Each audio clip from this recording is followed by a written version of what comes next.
supervisionado por Eli. Talvez a tua tradução esteja sob a direção de Eli. Ou talvez outras traduções aí que você está aí com na sua mão esteja debaixo da direção de Eli. Naqueles dias a palavra do Senhor era muito rara e as visões não eram frequentes. Preciso ler mais uma vez com você. O menino Samuel continuava servindo ao Senhor debaixo da direção de Eli. Naqueles dias a palavra do Senhor era muito rara e as visões não eram frequentes. Tome seus assentos com a tua Bíblia aberta.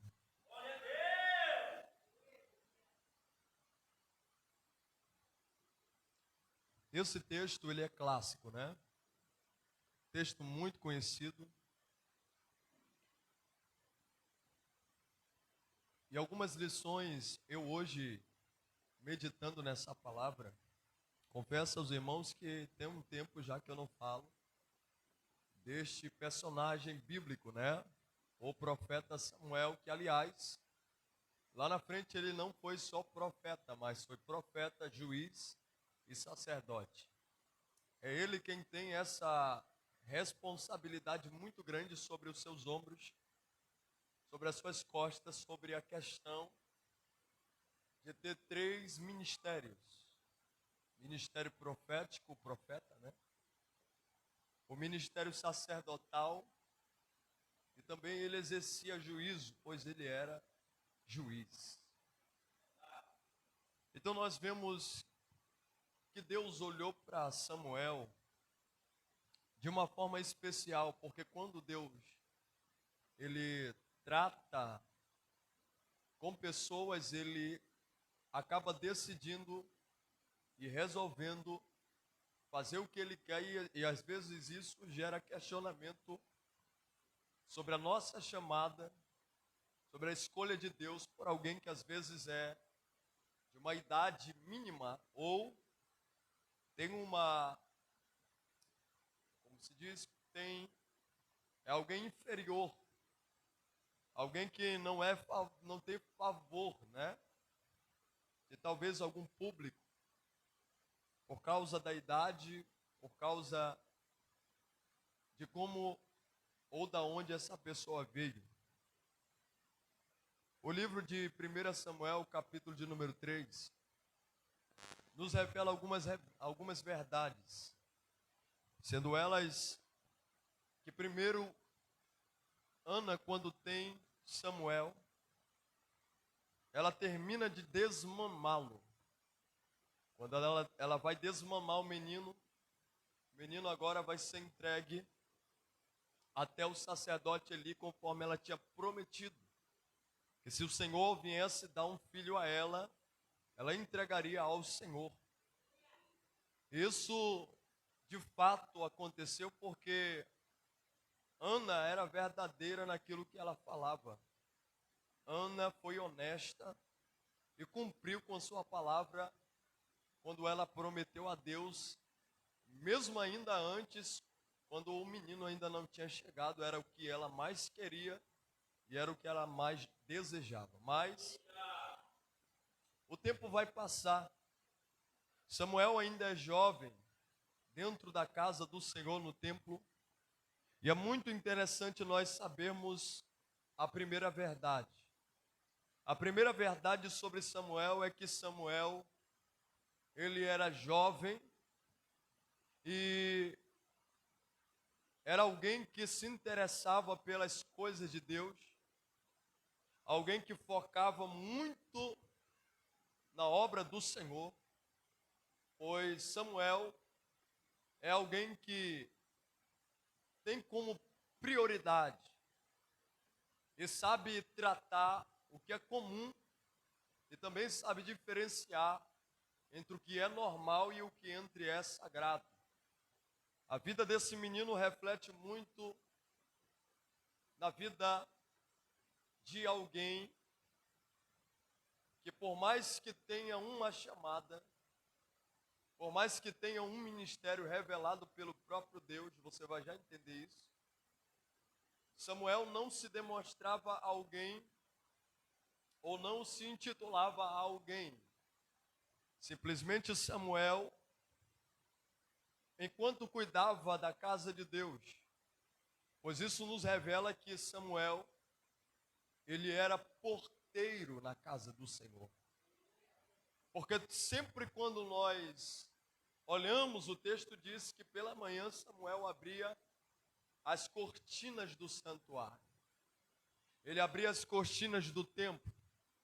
Então é muito interessante nós entendermos que ele era alguém que estava disposto a servir.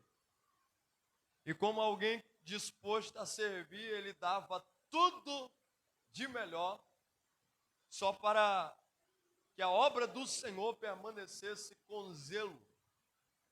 Ele tinha o devido compromisso, o devido zelo. E Samuel não se importava com o reconhecimento humano. Samuel não estava preocupado com o aplauso ou o elogio de alguém. Ele não estava preocupado com isso. Na verdade, Samuel vivia fazendo a obra de Deus independente de qualquer coisa, independente de qualquer situação, pois Samuel, apesar de ser jovem, Samuel era maduro e Samuel era responsável. E nesse tempo em que Samuel servia, o primeiro ponto aqui que eu quero que você entenda é que Samuel, ele servia na casa de Deus, mas ele servia debaixo de uma autoridade. Ele servia, mas servia debaixo de uma supervisão, de um sacerdote chamado Eli. E nesta época era uma época de crise espiritual, crise moral e crise social. E por que não nós não podemos atentar somente na crise? Porque o que se destaca aqui não é a crise do ambiente que ele está. O que se destaca é a própria pessoa do Samuel. Vou repetir e vou fingir que você não entendeu. Vamos lá. O que se destaca aqui no texto, na história, não é a crise espiritual que está instaurada dentro do ambiente que Samuel está inserido. Mas o que se destaca aqui é a própria pessoa de Samuel. E é bom você lembrar que no começo Samuel não tinha nenhum tipo de ministério. Amém ou não? Samuel não era profeta, e atente isso. Samuel não era sacerdote, e nem muito menos Samuel era juiz. Samuel era simplesmente um jovem que podemos intitular como diácono da igreja. Um obreiro que fazia a parte da limpeza do templo. Um obreiro que servia com excelência, que ficava até na porta quando necessário. E toda a manhã, como era de costume, segundo a cultura dos judeus, eles faziam culto pela manhã, começava pela madrugada o sacerdote, preparando já o sacrifício no jejum, na oração, e entrava no templo, mas o templo já teria que estar aberto. Por isso Samuel se levantava juntamente com o sacerdote e servia juntamente com Eli. Mas a Bíblia sempre coloca, e faz questão de colocar, a expressão de que o menino Samuel estava no templo do Senhor debaixo da direção de Eli. Por que Samuel crescia? Por que Samuel se destacava? Não era simplesmente porque Samuel tinha uma chamada, até porque esse período aqui, Samuel não conhecia a palavra de Deus. Esse período aqui, Samuel não tinha uma revelação divina. Samuel era simplesmente o porteiro que cuidava da casa de Deus, que estava com o espírito de servo, para fazer com que a obra do Senhor desse andamento, ou continuasse. conforme Deus se agradava.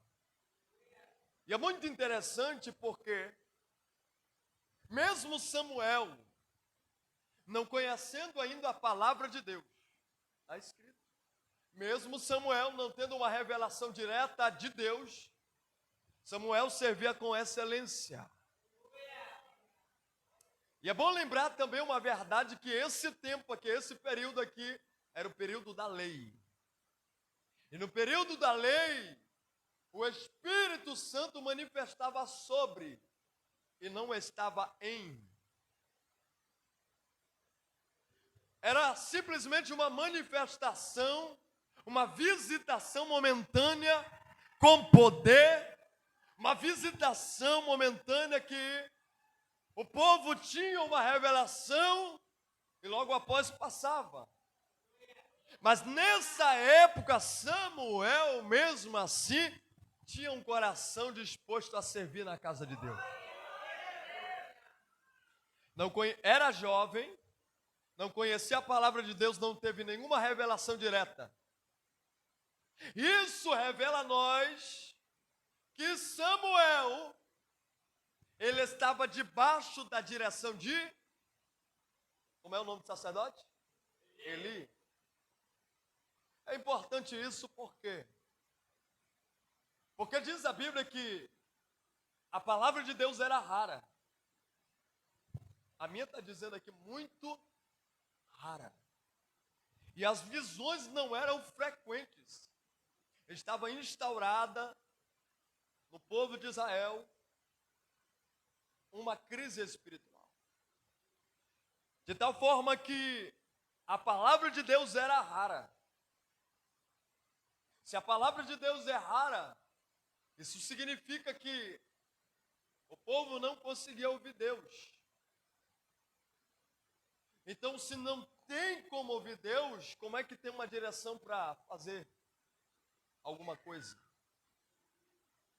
Só que é lindo no texto porque esse jovem, no meio de uma crise espiritual, e no meio de um ambiente que estava se tornando um ambiente de profanação, um ambiente onde tinham os filhos desse sacerdote que profanavam a casa de Deus, o filho desse sacerdote que prostituíam na porta do templo. Eles não tinham temor. No meio de tudo isso está Samuel. Mas sabe qual é o nosso problema hoje? É que a gente entrou nessa desgraça de comparação. Samuel era alguém que tinha uma virtude de dizer: eu tenho uma opinião formada sobre quem eu sou em Deus. Eu tenho base, eu tenho fundamento. Por mais que eu não tenha uma revelação direta de Deus, mas eu tenho base, eu tenho fundamento. E por mais que eu não tenha referência no ambiente que eu estou, eu vou ser uma referência. Porque Samuel está olhando para os filhos de Eli, prostituindo. É muito interessante aqui isso aqui. Os filhos de Eli, mantendo relação sexual na porta do templo da casa do Senhor. Homens que eram sacerdotes, para dar exemplo para esse menino que não tinha nenhum cargo, não tinha nenhum título, não tinha uma responsabilidade sacerdotal ainda. Se ele fosse alguém que se comparasse, ele iria dizer: já que os filhos do pastor, já que os filhos do sacerdote, eles não servem com excelência, mesmo tendo cargo, eu é que não vou, porque eu não tenho nada. Eu só abro a porta da igreja, eu só limpo. Então são um mau exemplo para mim, eu vou na onda deles também. Já que pode, sendo ele sacerdote, eu também que não sou, posso também. Só que esse é o maior problema também da minha geração. A minha geração tem que aprender um pouco sobre a questão de ter base. E onde está a nossa base, pastor? Talvez está em alguém que você olha, respeita e admira. Porque alguém talvez te ensina, talvez alguém te dá uma palavra de direcionamento. Eu te faço uma pergunta aqui. Os filhos de Eli estavam pecando, sim ou não? Mas o Eli pecava? Sim ou não? Não. Lá na frente Deus vai corrigir ele, a casa dele, por unicamente ele não corrigiu seus filhos. Mas o fato de Eli ter uns filhos fazendo o que não presta, com a vida toda errada, esculhambada, mau caráter, isso não nos dá o direito de tocar no sacerdócio que é santo, que Deus confiou a Eli. Por quê, pastor? Tem base bíblica? Tem. Porque enquanto Saul estava com inveja de Davi, queria matar ele, tentou acertar e grudar Davi na parede, Davi fugiu. Enquanto Saul perseguia ele, em tudo que é lugar, a Bíblia diz que Saul agora vai estar dormindo com seu exército. E onde está Davi? Acordado. Quando Davi se aproxima de Saul, Saul está rejeitado. É bom você lembrar disso. Saul está rejeitado. Davi olha para Saul e diz assim, alguém que está com ele, do exército dele, diz bem assim, olha aí, meu senhor, Deus entregou o teu inimigo em tuas mãos. Aí Davi olha para ele e diz bem assim, ó, ai de mim, se eu tocar no ungido do Senhor. Peraí, Saul estava rejeitado por Deus. E Davi está dizendo, ai de mim se eu tocar no ungido do Senhor. É porque a gente se esquece que unção não é brincadeira. Foi consagrada alguma coisa? A unção é como se fosse a água que cai na areia. Você não consegue absorver, não consegue tirar. Só quem vai cobrar de você é Deus naquele dia. Então pode ter gente aí, ó, fazendo o que não presta. Tem pastor no bar? Tem. Tem pastor na prostituição? Tem. Mas aí é Deus, deixa Deus cobrar ele. O problema é dele, né? E aí, Samuel agora vai dormir. Samuel vai fazer o quê? Quando Samuel dorme, é bom você entender que Samuel, ele está perto do quarto do seu sacerdote, do seu pastor. Samuel dormia entre a arca da aliança. E diz a Bíblia que antes da lâmpada de Deus se apagar, Samuel estava dormindo num quarto, ao lado da arca da aliança, enquanto também o sacerdote, a qual Samuel servia debaixo da sua direção, debaixo da sua supervisão, também estava dormindo no outro quarto lado. Só que antes da lâmpada de Deus se apagar, a Bíblia diz que Deus vai falar com Samuel. E a voz de Deus é mais ou menos assim: Samuel, Samuel. Samuel está deitado, ele se desperta pela primeira vez. Como ele nunca tinha ouvido a voz de Deus, escute aqui, ele não conhecia a palavra de Deus, está escrito. Ele nunca teve uma revelação direta do Senhor. A Bíblia diz que ele desperta, ouvindo aquela voz, chamando pelo seu nome, varão, e ele vai até o quarto do seu pastor, do seu líder Eli, e vai perguntar assim, ó, Senhor, o Senhor me chamou? Pela primeira vez ele disse bem assim para ele, não, eu não te chamei. Volta, deita e continua dormindo. Pela segunda vez, enquanto Samuel, pela madrugada, está começando a cochilar para dormir, a voz veio pela segunda vez. Samuel, Samuel. Samuel desperta de novo, corre até o quarto do seu líder Eli e vai perguntar: o Senhor me chamou? Eli olha para ele e diz bem assim: ó, eu não te chamei, volta e deita. Como quem diz para Samuel: deixa eu descansar, deixa eu dormir, varão. Não atrapalha o meu sono, estou tentando dormir aqui, eu estou cochilando, tu vem me chamar. Volta, deita e vai dormir. Pela terceira vez, a mesma voz.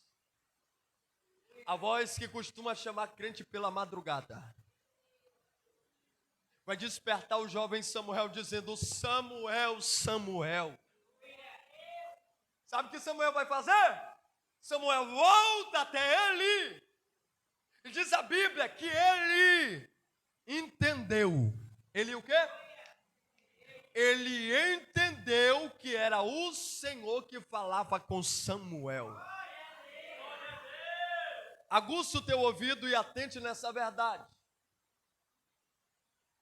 Você pode ter a chamada, mas quem tem ainda o entendimento sobre ela é a tua liderança.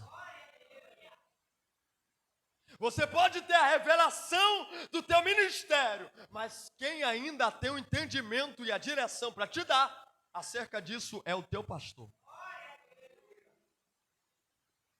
E sabe o que é interessante? É que a pergunta que eu faço, que não quer calar, é: por que Samuel, durante 3 vezes, ouvindo a voz de Deus, por que ele vai até o quarto de Eli? Eu não sei se já criou uma interrogação na tua cabeça, uma incógnita acerca disso. Por que ele saiu 3 vezes para aperrear o pobre do Eli, achando que era Eli que estava chamando? É porque, queira você ou não, a voz de Deus é parecida com o teu pastor. Por quê, pastor? Porque Deus levantou e estabeleceu essa liderança para guiar, para ensinar e para dar entendimento ao menino Samuel. Agora eu acho lindo também, irmão, é que além do sacerdote Eli ter o entendimento da chamada de Samuel, mesmo sendo Samuel quem Deus chamou para ser profeta, para ser juiz e sacerdote, é interessante que Samuel demonstra uma humildade. Por quê, pastor? Porque ele poderia muito bem ter ouvido o pastor dele dizer assim: foi Deus que está falando contigo. Eu conheço essa voz aí de muito tempo. É o próprio Deus que está falando contigo, Samuel. Samuel, se fosse da nossa geração, como alguns, eu vi o anjo, eu vi uma revelação forte, me entregaram uma profecia no monte. Aí ia vir para o pastor e dizer bem assim: ó, pastor, não dependo mais do senhor, não estou mais debaixo da sua direção, eu vou abrir o meu ministério porque Deus falou comigo, agora é eu e Deus fala comigo. Só que sabe o que é lindo na vida de Samuel? Ele era tão humilde e maduro, mesmo sendo jovem, que ele teve a revelação, ele teve a chamada, mas no dia seguinte, Samuel abriu a porta do templo de novo. Samuel continuou o mesmo.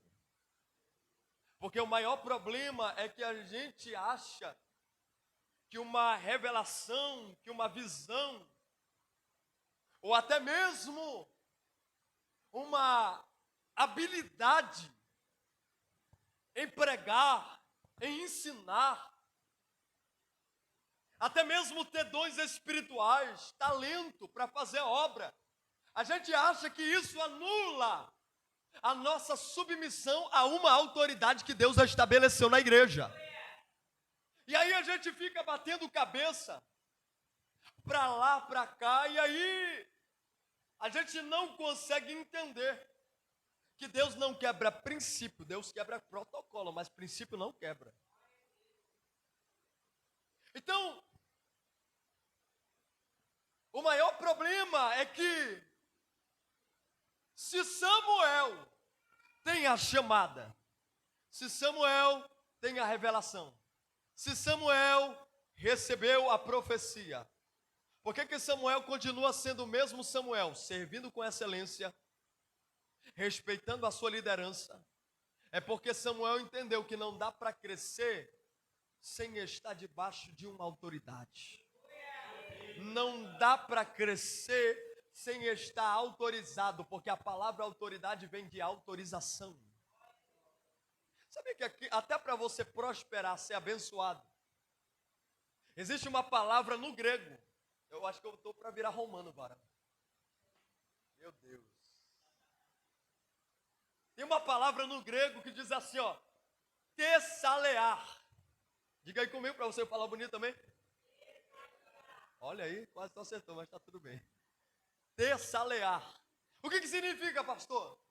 Significa autorização para prosperar. E aonde está essa base, pastor? Deuteronômio 28. Deus olha para o seu povo e diz, bem, Senhor, quer ser abençoado? Tem uma lista aqui, ó. Qual é a lista, Senhor? Quando tu entrar no campo, tu será abençoado. Quando tu sair, tu será abençoado. Aonde tu pisar, tu será abençoado. Colocando a tua mão, será abençoado. Tem uma lista para uma bênção. E alguém talvez empolgado diga, eu quero isso aí. Quer? Então obedeça o princípio. Qual é o princípio? É tessalear. Como assim, pastor? Se tu me ouvires atentamente e me obedeceres, todas essas bênçãos correrão atrás de vós. Então a gente precisa entender que não dá para a gente Querido, Deus me lembrou de uma coisa aqui que eu vou aplicar. Porque quando a gente vê aquele... Esse aqui é forte, irmão. A gente vê o gadareno. Quem conhece o gadareno? Tu nunca teve encontro com ele de verdade, mas também tu sabe quem é biblicamente, né? Claro. Aí, a história diz que gadareno, ele virava uma cidade por causa da legião que estava sobre a vida dele. Mas Jesus chega lá em Gadara, pisa naquele lugar, o gadareno tem que se dobrar. Aí depois Jesus repreende a legião, e é interessante, ó, que o gadareno no estado normal dele, ele vai sentar para ouvir Jesus. Enquanto ele está ouvindo Jesus, Jesus decide se levantar, varão. Decide se levantar e continuar a sua caminhada.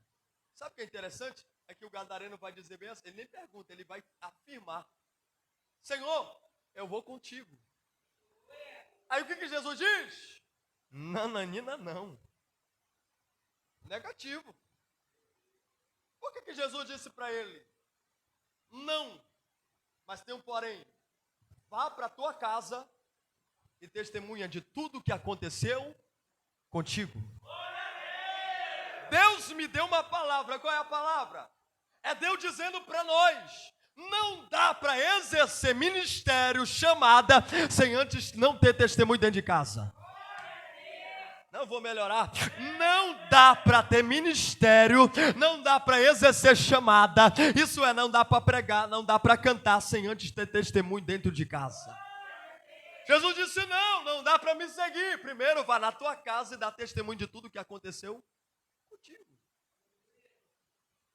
Era o que Samuel precisava, dar testemunho de uma boa ovelha, de um bom liderado, de alguém obediente, porque tem gente que está querendo crescer na obra de Deus, está querendo ter sucesso ministerial, mas não obedece quem vê, a sua liderança, o seu pastor.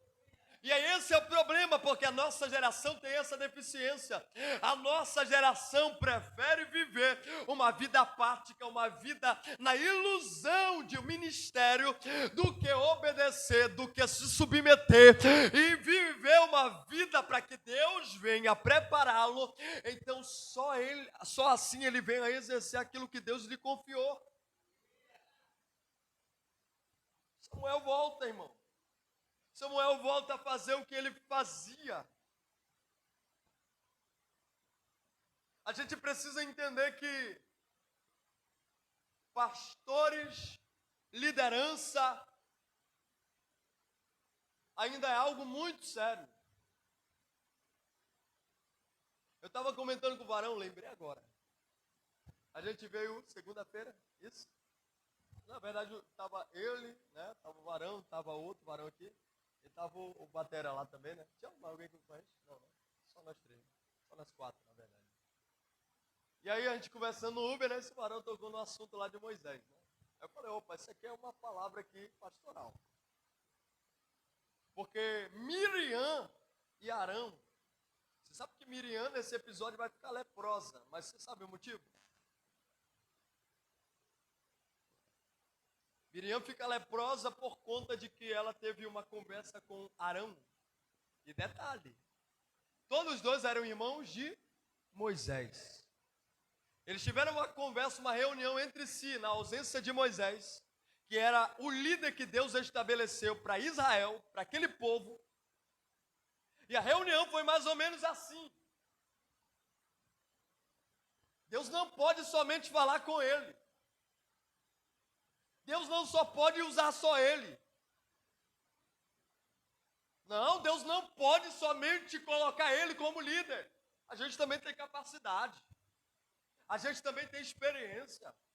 A gente também pode.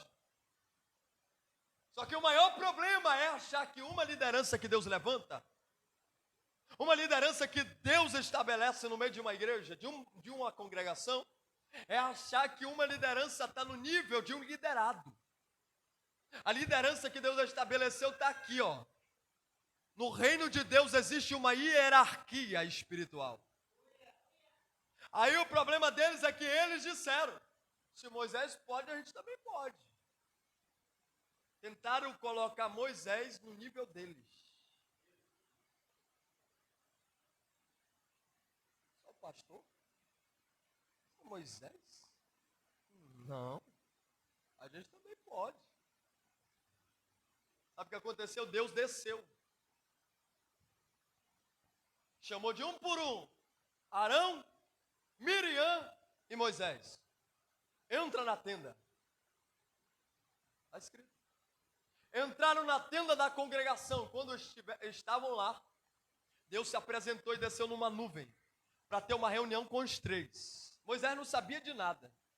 Deus olha para Miriam, olha para Arão e diz, pessoal, com vocês dois, eu uso o profeta e falo por visão. Agora, com meu servo Moisés, eu falo face a face. É Deus dizendo aqui, ó, o nível de vocês está aqui, o nível do pastor que eu levantei, da autoridade, da liderança que eu levantei está aqui. Vocês precisam aprender que respeitar pastor e liderança ainda é válido. Porque tem um monte de crente aí quebrando a cara porque ele não se submete a uma autoridade. Não cresce, não desenvolve o ministério, a chamada, e vive uma vida na mermice, quebrando a cara para lá, quebrando a cara para cá. Por quê, pastor? Porque não aprendeu a ser servo, ovelha, se submeter. E a gente fica muito empolgado, por quê? Porque a gente acha que liderança, a gente confunde muitas coisas. Aquele momento de descontração, a gente já acaba dizendo bem assim, peraí, o pastor está no meu nível. Eu também não sou no ministério de Osama Bin Laden, né? A gente brinca, né? Só que tem um limite, né? E aí a gente vê uma geração empolgada que é muito envolvido em festividade de igreja. Campanhas, congressos, cruzadas,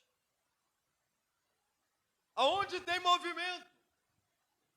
Só que aonde você vai crescer é em cultos como esse. Aonde você senta para ouvir, mesmo que você não dê um glória.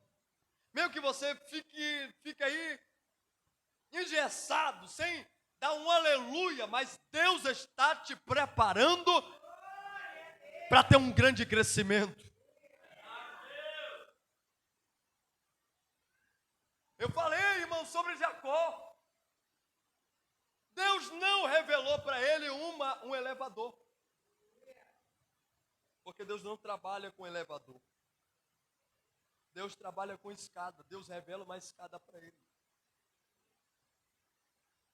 Porque o outro problema é que se Samuel fosse empolgado, se Samuel fizesse parte dos grupos dos emocionados,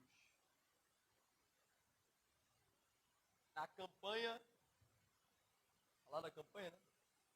Na campanha era dando lugar para lá, era dando lugar para cá, era profetizando, era virando culto, porque às vezes a gente está muito mal acostumado. É por isso que eu não acostumo essa igreja com campanha. Tem que vir para culto. Porque crente que só vive em campanha, vem só por causa de porta aberta. Aí se torna a síndrome da multidão. É bom? É. Mas muito melhor é você sentar num culto como esse, ouvir a palavra e crescer. A obediência ainda é válido. Ok? Pois assim, Samuel, você fazer parte do grupo de quem gosta do movimento, do grupo de quem gosta do mover, Samuel não teria sido o que Deus projetou para ele ser. Mas como Samuel era diferente da geração que estava vivendo lá, porque existia duas gerações, a geração de Samuel e a geração de Ofni e Finéias. A geração de Samuel é a geração que mesmo tendo uma divina revelação, mesmo cantando melhor do que seu pastor, mesmo pregando melhor do que o seu pastor, mesmo profetizando, mesmo tendo dons que o seu pastor não tem, ele disse, peraí, o nível dele está aqui. Quem é a autoridade na igreja é ele. Poucos vão entender isso por quê? Porque ainda não aprendeu o que é ser ovelha. Porque a questão aqui não envolve o orgulho de um líder. A questão aqui não envolve uma glória para a sua liderança, não. Na verdade, se você aprende a obedecer o princípio de autoridade, você vai muito longe. Só é observar a vida de Samuel. Começou de baixo. Diga para quem está do teu lado, não se apresse. Fala para ele, Deus já preparou o tempo, o cenário, o ambiente para te usar. Mas diga, Deus está te preparando para acontecer aquilo que Deus já fez. Por quê, pastor? Porque a gente fica muito preocupado, pastor, o tempo está passando. Peraí que eu já estou terminando agora. Só que a gente fica muito preocupado, sabe com o que, irmão? A gente fica preocupado com a pressa. A gente fica preocupado com o tempo. E a gente esquece de obedecer princípio. Por quê, pastor? Porque existem pessoas que às vezes estão no nosso meio, que sabem receber muito bem uma revelação, uma profecia, uma visão, mas não recebe uma palavra de exortação. Não recebe uma palavra de correção. É por isso que é absurdo hoje o número de crentes que tem subido. Mas não é crente bom não, é crente ruim mesmo. É crente que é ruim e acha que todo pastor não presta. Acha que todo pastor é alguém que é ruim. Mas ruim, na verdade, às vezes não é o pastor. Ruim, às vezes, é a ovelha. Porque a gente aprende dessa forma. Você nunca vai aprender, crescer, amadurecer, recebendo somente tapinha na tua bunda. O talco, né? Pastor, falta comprar fralda. Extra GG, porque tem crente que é igual do tempo de Moisés, né? Eu dei um exemplo aqui de uma criança.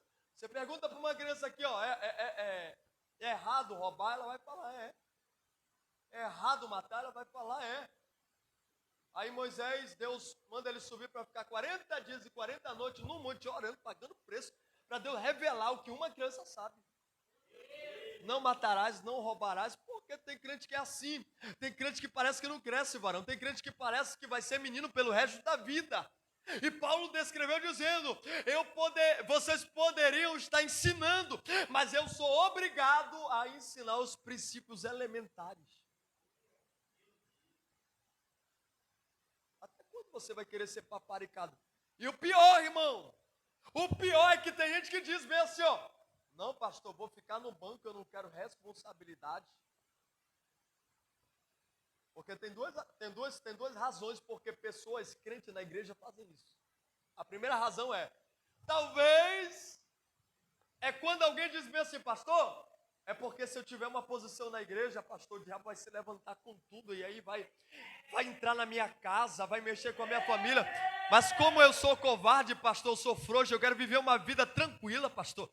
Eu quero viver, pastor, uma vida na calmaria direto, pastor. Só desfrutando com a minha família. É por isso que eu não quero ter responsabilidade. Você é frouxo e covarde. Aí tem outros que é pior, irmão. Tem uns que dizem, pastor, eu vou ficar aqui mesmo na minha. Aí tu pergunta dele, por quê? Não, é porque eu não quero ser cobrado, pastor. Não, pastor, é porque se eu tiver responsabilidade, eu sei que o senhor vai ficar pegando meu pé e eu vou mesmo. E aí, os crentes ficam tudo acuado, né? Eu vou morrer aqui no banco mesmo, pastor, tá bom, só eu ouvindo, só vindo da igreja para casa, para igreja, depois eu vivo a minha vida. Hã? Eu sou tímido, né? Tem isso aí, né? Mas só que, deixa eu te falar uma verdade. Fica tranquilo, nego. O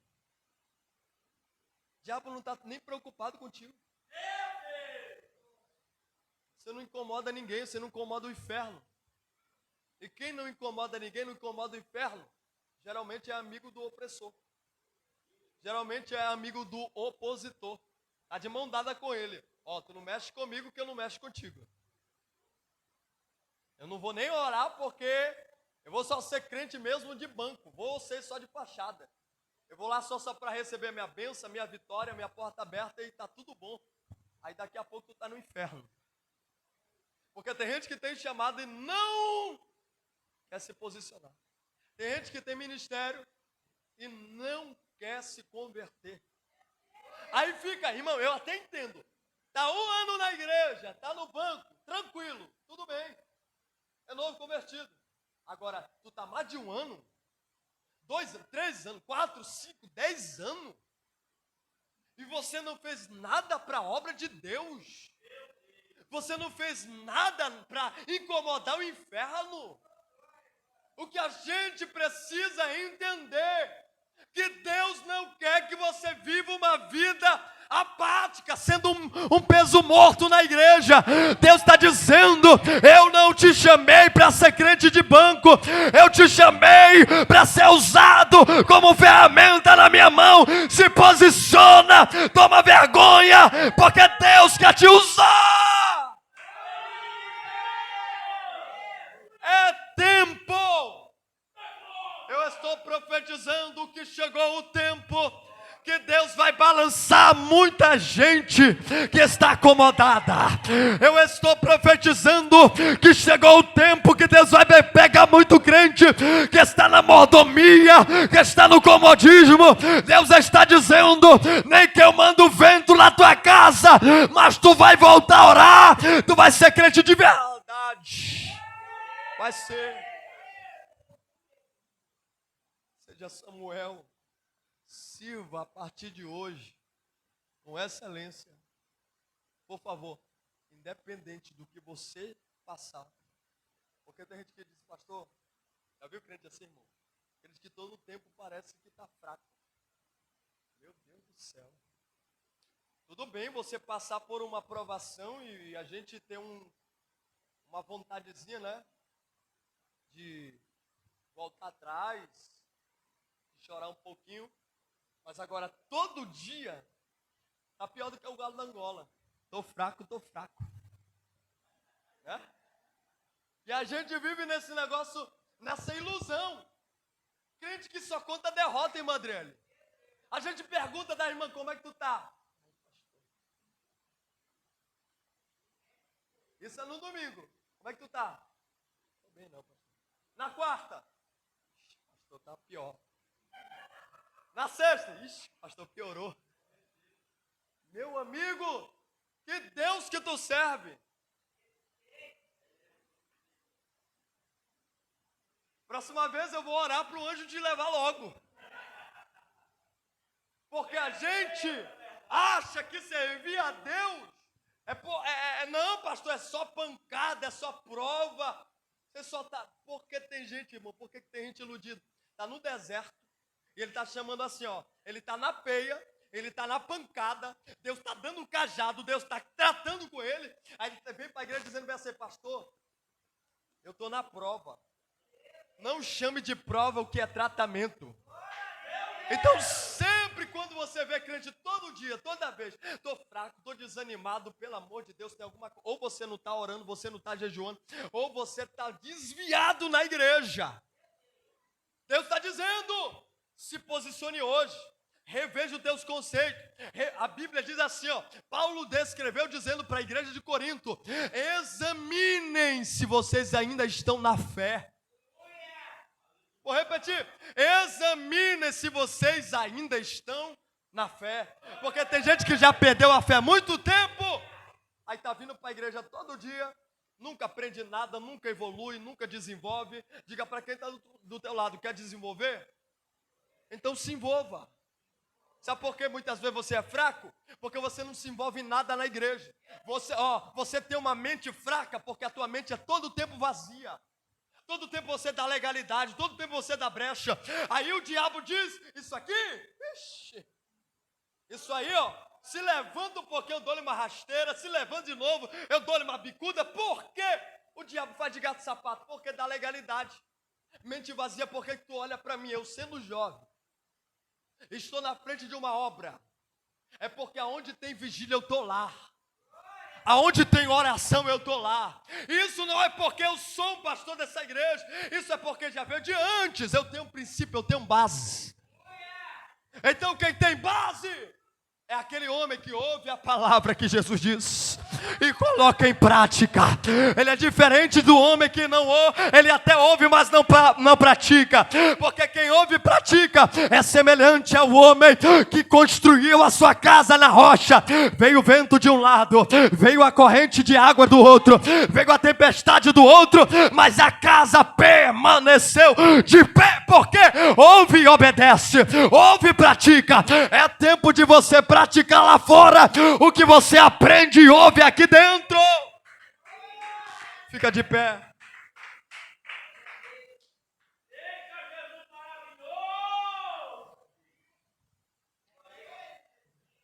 Isso é culto de doutrina.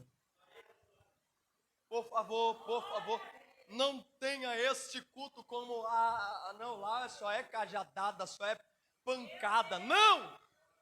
Diga que esse culto é uma bênção, lá tem a verdade. Até porque Jesus não disse que a verdade dói. Jesus disse que a verdade liberta. Então o nosso maior problema é que a gente vem para a igreja, bicho, eu não vou para aquele culto não, pastor. Por que, varão? Porque só é pancada, pastor. Eu vou na sexta, porque na sexta a gente tem uma palavra de vitória. Eu vou no domingo, pastor, porque no domingo... Mas a crateira do profeta, tu tá enganado, né, irmão? Porque aqui na quarta a gente prega a verdade, na sexta a gente prega a verdade, no domingo a gente prega a verdade, e na semana continuamos vivendo a verdade de Deus. Quem ama a verdade, levanta a mão e dá um brado de... Adora Ele pela verdade. Adora Deus pela palavra, porque a palavra de Deus cura, a palavra de Deus liberta, a palavra de Deus ainda faz a diferença. Glória a Deus. Levante as suas mãos aí. Pai, abençoa o teu povo, abençoa a tua igreja. Honra, Senhor, o sacrifício de cada um. Nós queremos ter mais prazer, Senhor, estar na tua casa, ouvir a tua palavra, se envolver para se desenvolver naquilo que o Senhor já nos entregou desde o ventre da nossa mãe. Pai, nós queremos exercer, mas exercer debaixo da tua direção, no teu